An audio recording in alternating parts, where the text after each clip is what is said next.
Ethan Slater's transformation in Wicked for Good is arguably one of the most compelling character arcs in the film.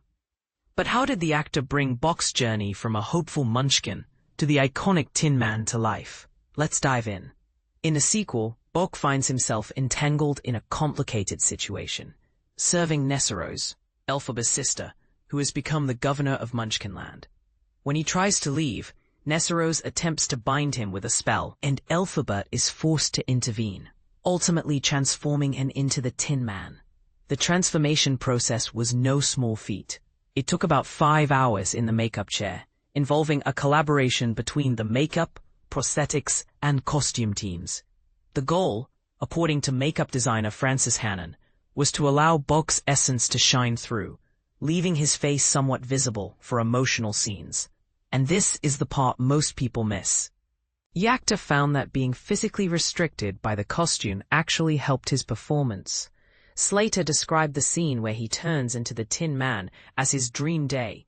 He shared how he was able to fall into the character, using the set elements to enhance the transformation.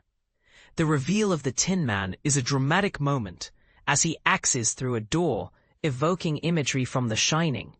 Slater even mentioned that a take of him doing a similar action was filmed, but it was deemed a bit too on the nose.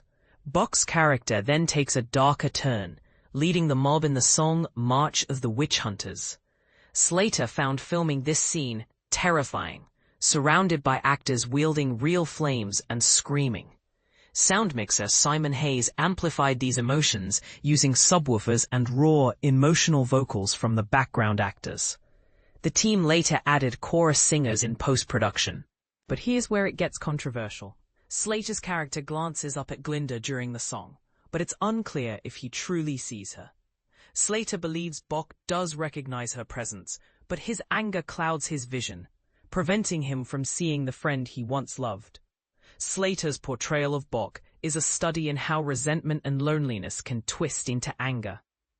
He spent hours with director John M. Chu discussing Bok's arc, which he described as unfortunately relatable. Bok's journey is a tragic one, marked by misdirected passions and a feeling of being trapped. What do you think? Did you find Slater's transformation as compelling as we did? Share your thoughts on Bok's character arc in the comments below. Do you agree with Slater's interpretation of Bok's final moments, or do you see it differently?